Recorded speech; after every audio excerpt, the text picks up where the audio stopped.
Hello friends, I welcome you all on my YouTube channel Talks on Homeopathy. In this video, we are going to discuss about aphorisms number 4, 5, 6, 7 and 8 from Organon of Medici 5th edition written by Master Samuel Hahnemann. Let's start with the aphorism number 4. He stated like this: he is likewise a preserver of health if he knows the things that derange health and cause disease and how to remove them from persons in health. So this aphorism is, you can say, it is a continuation of aphorism number 3. Means we already discussed in aphorism number 3, he has stated certain qualities of physician who is going to treat or serve the society which is judiciously and rationally. So it is one kind of another quality or a duty of physician to preserve the health. Preserve means the prevention of the health, and it is also related to prevention of the disease at different level. The first level of prevention is early diagnosis and to prevent the further complications. Treat complications in early stages, stop spreading in other individual, early identification of risk factors and removal of them, and health education at mass level. So a preserver of health is going to deal with those kind of situations which are going to derange the person's health, going to teach them and educate them related advices that a person is going to stay healthily and happily in his day-to-day routine life. Okay, so this aphorism number 4 is going to give you a most important quality of physician, that apart from treatment, apart from providing the medications, the physician must understand when to preserve the health and how to remove all those circumstances from the person's life. The next is aphorism number 5. Useful to the physician in assisting him to cure are the particulars of the most probable exciting cause of the acute disease, as also the most significant point in the whole history of the chronic disease, to enable him to discover its fundamental cause, which is generally due to a chronic miasm. In these investigations, the ascertainable physical constitution of the patient and intellectual character, his occupation, mode of living, habits, the social and domestic relations, his age, sexual functions, etc. are to be taken into consideration. Now, assisting physician in cure. Whenever you are going to start your treatment, there are certain factors which are going to give you a kind of assistance in bringing the state of health in much easier way. And the first thing is the availability or the identification of a cause. In acute disease, we are going to deal with the exciting causes, mental and physical. Okay, and in chronic diseases, we are going to have the fundamental causes which are termed as a SORA, psychosis and syphilis by Master Hahnemann.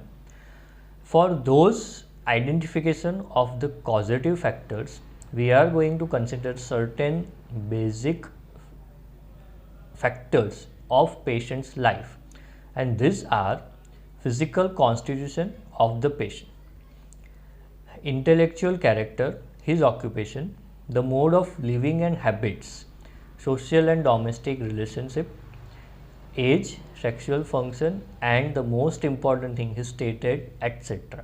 So this etc. is going to have a n number of factors which are going to be act as a exciting cause or fundamental cause in patient's life.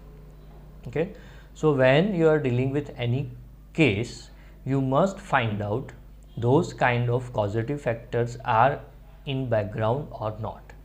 If you are suspecting you are having certain exciting cause or fundamental cause behind the person's illness, you have to try to rectify those causative factors to bring the state of health much easier way. Aphorism number 6. The unprejudiced observer, well aware of futility of transcendental speculations which can receive confirmation from experience, be his powers of penetration ever so great, takes note of nothing in every individual disease except the changes in health of the body and of the mind, which can be perceived externally by means of the senses. That is to say, he notices only the deviations from the former healthy state of the now deceased individual, which are felt by the patient himself, remarked by those around him, and observed by the physician. All these perceptible signs represent the disease in whole extent, that is, together they form the true and only conceivable portrait of the disease. Now here he stated 3-4 different things. The first is unprejudiced observer.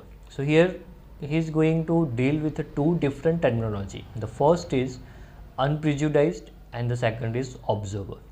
So it is, you can consider as another most important quality of a true judicious and rational physician, that he must be an observer and he must be an unprejudiced. Okay, so what is meaning of unprejudiced? Prejudiced means you are having some biasness, you are having some prefixed ideas, you are having your own theories without any laws, without any principles, without any facts. Okay, you are working on only your assumptions if you are prejudiced.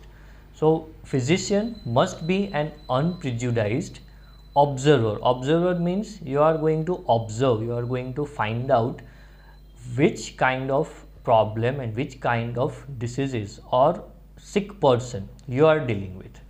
Okay, so what are the qualities of unprejudiced observer? So unprejudiced observer is well aware of futility of transcendental speculation.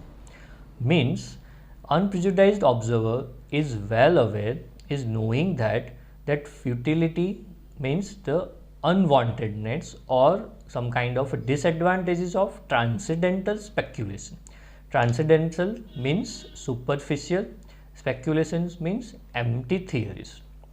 Okay, so with this particular kind of knowledge, unprejudiced observer is only going to take note of every changes in individual from healthy state to the diseased state. Now what he is going to observe is morbid phenomena, accidents and symptoms. Okay, so it is not only the symptoms, it is not only the accidents, and it is not only the morbid phenomena. So what is meaning of phenomena? Phenomena is not just a result of any event. Phenomena is how that particular event has occurred, starting from its cause and going up to its end, and it is going to cover each and every different incidents and components of that whole phenomenon. Okay, accidents and the symptoms also. So whenever you are taking a case, when you are dealing with a patient, according to Master Hahnemann, the unprejudiced observer is going to look for all three different things in one particular patient: the morbid phenomena, different accidents, and whole symptomatology. Next is, he notices only the deviations from the former healthy state of the now deceased individual. Okay, means you are not going to notice, you are not going to give importance to any abnormal things, except you are finding this is the deviations from the former healthy state to a new deceased individual. All these perceptible signs represent the disease in its whole extent, that is, together they form the true and only conceivable portrait of the disease. So all these perceptible signs and symptoms, phenomena, accidents, and all those events which you have found, which you have observed with your unprejudiced mind, those all phenomena, symptoms are going to form a conceivable portrait of the disease. So likewise, being an unprejudiced observer, you are going to form the true portrait of the disease, which is going to help in cure that particular person. In footnote number 6, he added this: I know not, therefore, how it was possible for physicians at the sick bed to allow themselves to suppose that, without most carefully attending to the symptoms and being guided by them in the treatment, they ought to seek and could discover only in the hidden and unknown interior what there was to be cured in the deceased, arrogantly and ludicrously pretending that they could, without paying much attention to the symptoms, discover the alteration that had occurred in the invisible interior and set it to rights with unknown medicines, and that such a procedure as this could alone be called radical and rational treatment. So here he is stating that those physicians who are not observing the whole phenomena of the disease, they are just attending the sick person and observing only one or two or very few symptoms, labeling them that those all are enough to cure that particular disease, and they are prescribing the medicines which are unknown for that conditions, and still they are going to call this thing a radical and rational treatment.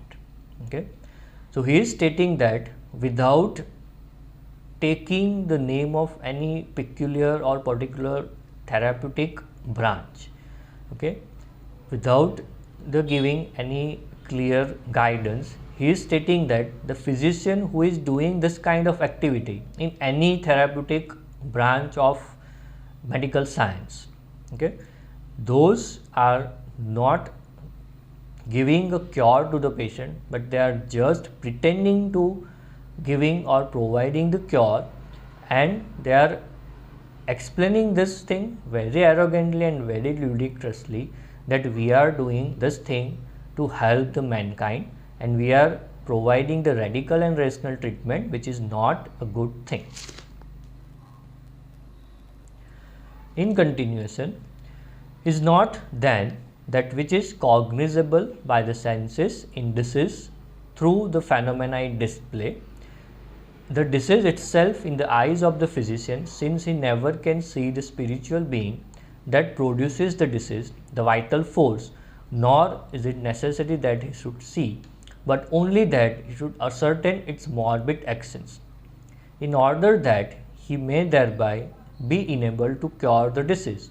What else will the old school search for in the hidden interior of the organism as a prima causa morbi, whilst they reject as an object of cure and contemptuously despises the sensible and manifest representation of the disease, the symptoms that so plainly address themselves to us? What else do they wish to cure in disease but this? So here he is stating that the only reason for a disease is internal derangement of the vital force, but we are not supposed to go to the interior of the person, and we are supposed to find out at which level the vital force has been deranged, because the symptoms are going to give you the level at which the vital force has been deranged. Okay, so the exterior influenced or exteriorly coming out of the symptoms is the only way that you are going to find out the level of internal deranged vital force. So, and whenever you want to treat internal derangement of vital force, you have to rely on external language of a vital force, which is we are going to term in form of a symptoms, signs and the morbid phenomenon. Okay. The modern medical science or other branch of therapeutics are always going to give a certain importance to prima causa morbi, means the primary cause of derangement of the health. But according to Master Hahnemann, the primary cause of derangement of health is not a material one, it is always a dynamic one. Okay?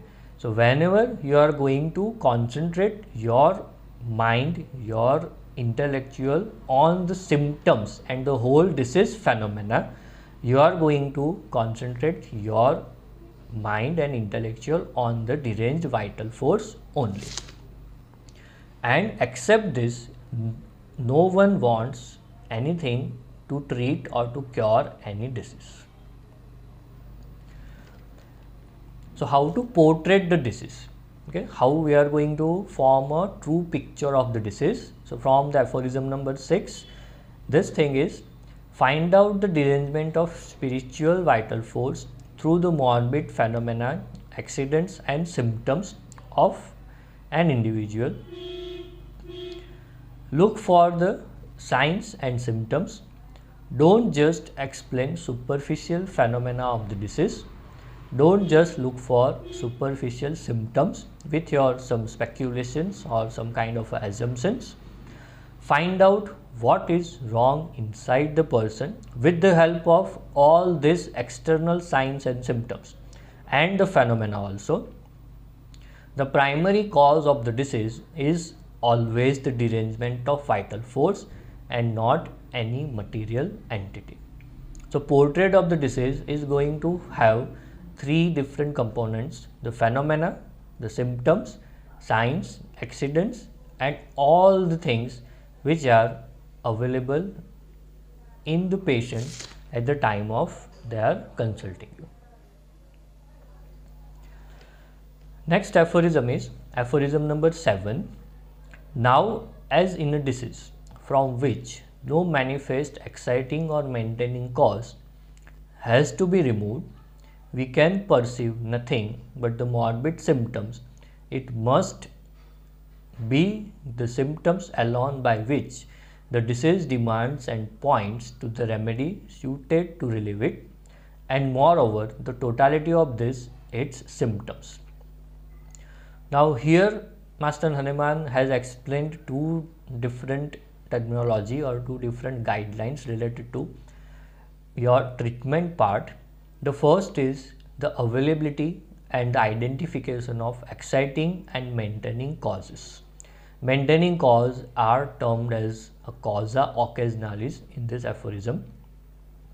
And the second is the importance of a totality of symptom. So let us start with a maintaining cause as a causa occasionalis. That maintaining cause is going to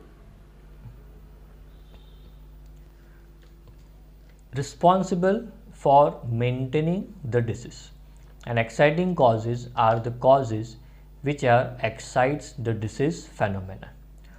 Both are very important for our case, and whenever we need, we have to remove them to provide a much rapid and gentle cure. Okay.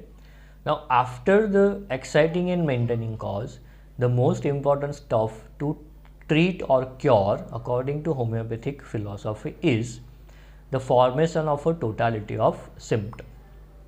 Now he is stating that the totality of symptom of this outwardly reflected picture of internal essence of the disease, that is of the affection of the vital force, must be the principle or the sole means whereby the disease can make known what remedy it requires. So the totality of symptom is always the science which is going to give you the level of deranged vital force, and also the totality of symptoms are going to give you the true and indicated medicine or a remedy for your case. The only thing that can determine the choice of the most appropriate remedy, and thus inward the totality of the symptoms, must be the principle, indeed the only thing the physician has to take note of in every case of disease and to remove by means of his art, in order that it shall be cured and transform into health. So the totality of symptoms is always going to be a most important entity whenever you are going to treat any case according to Master Hahnemann. So what is meaning of totality of symptom? The totality of symptom is we can perceive nothing but the morbid symptoms, but the symptoms alone by which the disease demands and points to the remedy suited to relieve it. Now this terminology or this term is having a very vast explanation whenever you are going to look for or look according to homeopathic philosophy. Whenever we call the totality of symptom, it is not just a few symptoms. Those are all symptoms which are going to help you to cure and to treat that particular patient. And also those symptoms are most important to find out the indicated medicine. The totality of the symptoms must be the principle and only the thing needed to note in every case of the disease. So one must find out the group of symptoms. One must find out the group of characteristic symptoms by which they are going to select the indicated medicine and they are going to give their perfect cure. So we have two footnotes in aphorism number 7. One is related to maintaining causes and another is related to a totality of symptom. So footnote number 1 of aphorism number 7 is related to causative factors or maintaining causes. Now he stated like this: it is not necessary to say that every intelligent physician first remove the causes where it exists. The indisposition thereupon generally ceases spontaneously. He will remove from the room strong smelling flowers which have tendency to cause syncope and hysterical suffering. So he is stating this not in every case, but whenever physician finds that he is dealing with some exciting or maintaining causes, the physician must remove those causes and they are going to give a certain kind of a time to that individual to settle down, and at that level they are going to prescribe that medicine. Okay, he stated certain examples that remove the strong smelling flowers which are producing some kind of syncope or hysterical feeling, extract the foreign bodies wherever it is impacted, any kind of surgical cases, any kind of when you have some injuries and you are seeing that some kind of bones are fractured or you are having some muscle tear or skin are teared very badly, you have to get certain bandages or some kind of suturing measures. When you are having some kind of a rupture of arteries, you have to ligate and you have to block those kind of hemorrhages. Okay, so this kind of examples he is stated in aphorism, or sorry, footnote number 1 in aphorism number 7. Footnote number 2 of aphorism number 7 is on the basis of totality of symptom. So in all times the old school physician, not knowing how else we give relief, have sought to combat and if possible to suppress by medicines here and there a single symptom from among a number in disease.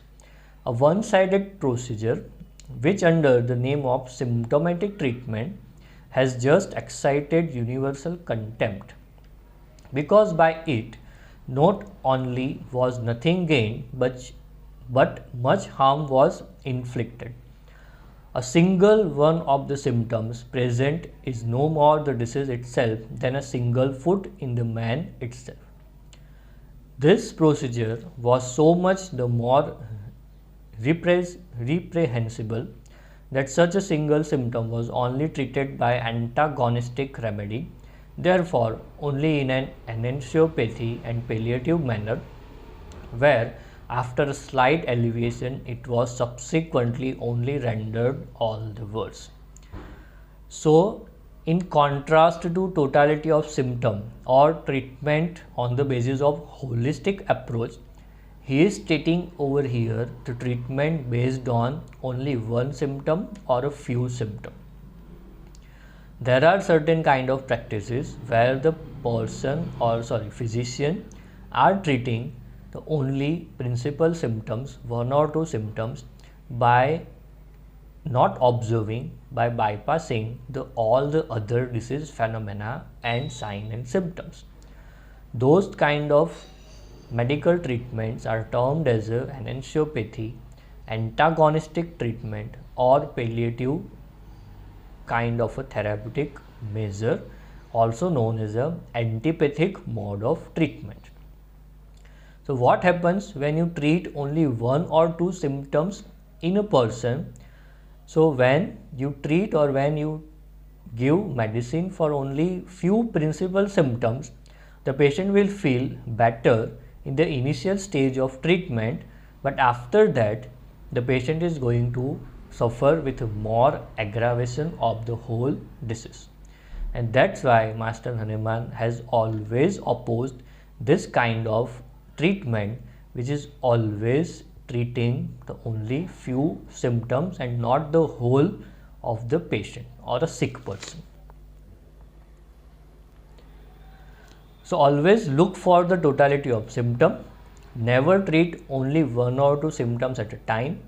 And enantiopathy or palliative method, antagonistic treatment, those only treating the one or two symptoms, bypassing or not concentrating on other disease phenomena.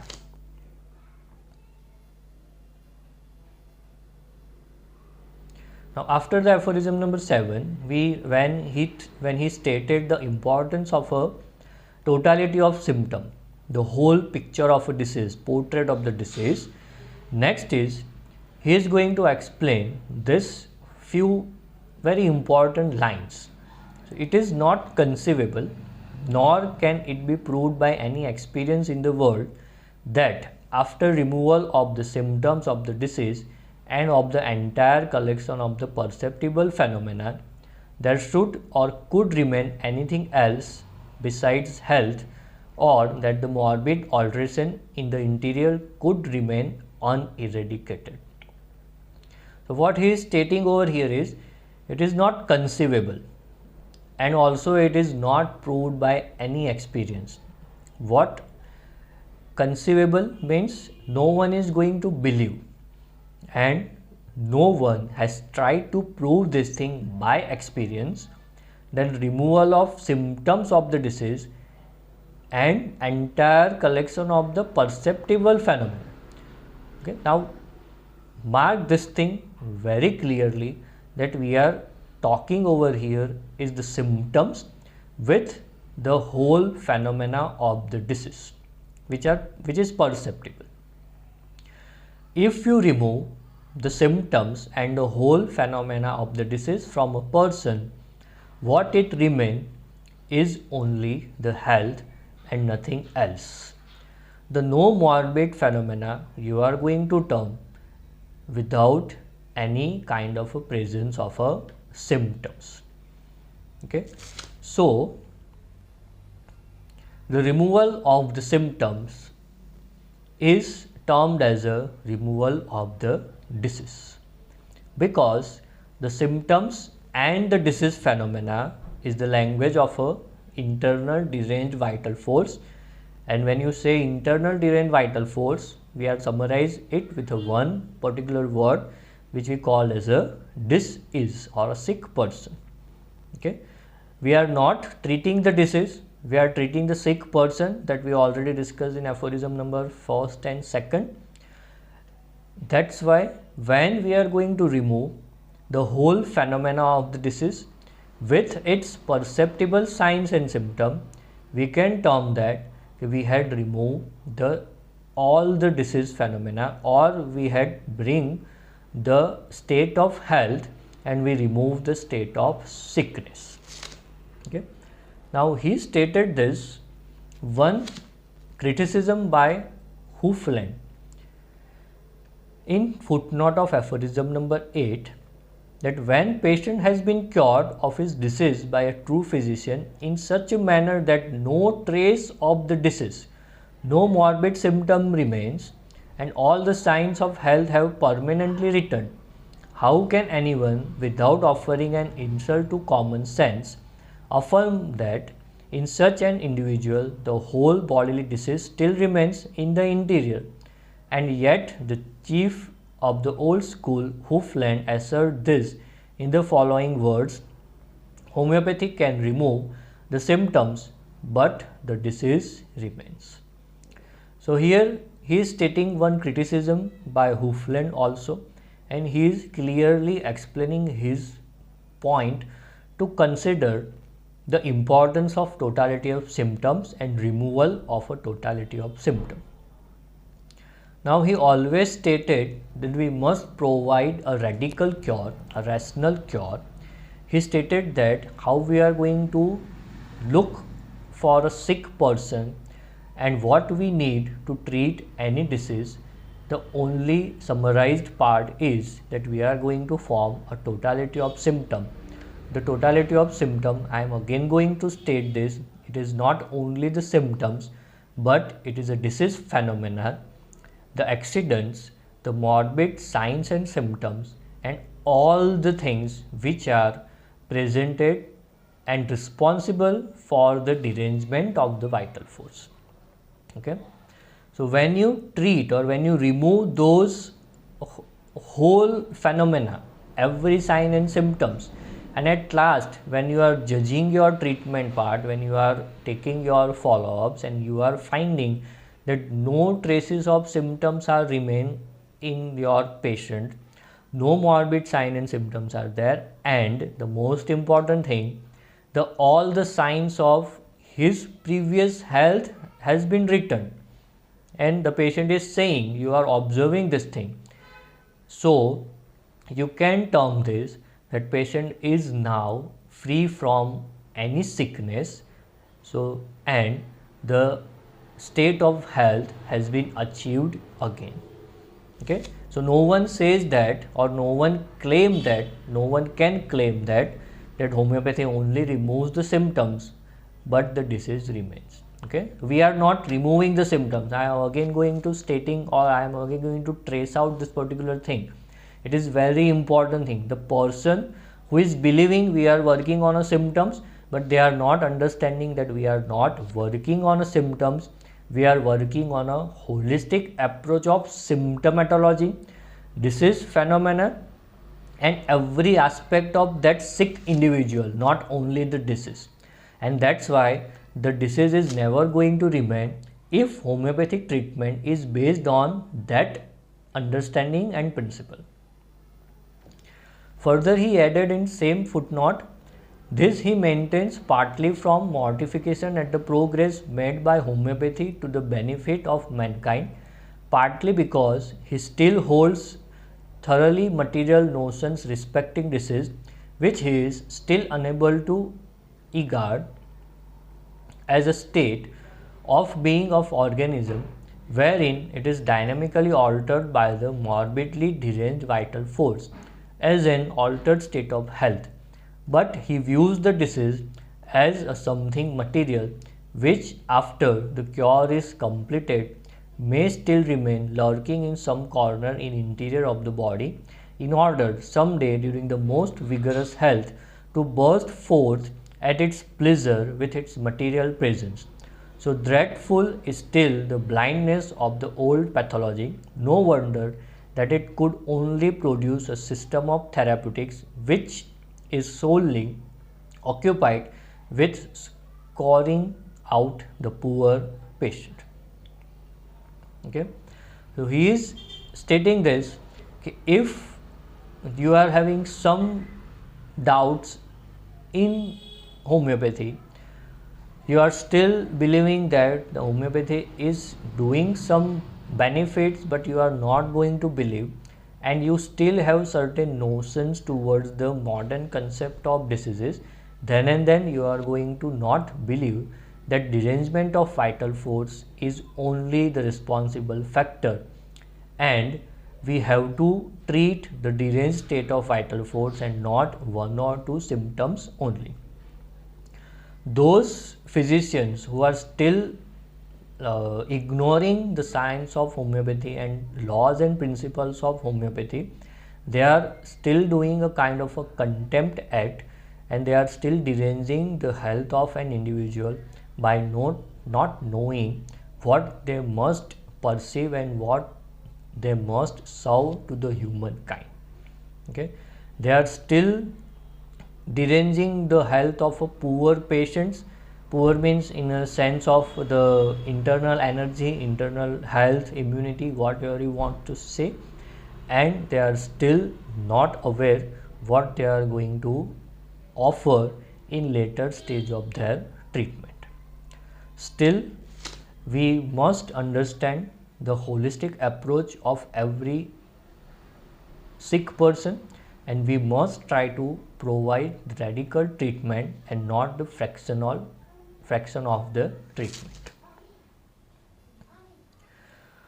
So this is all for this 5 aphorisms. With more videos we are going to be present in front of you in future.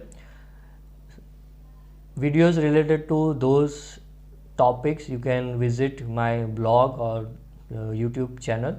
If you have any queries, any doubts, you want to discuss any particular topic, if you are having any confusion in any topic, you can comment in my comment box, and I am going to present, or I'll try to make videos and going to give you more clarity about those topics.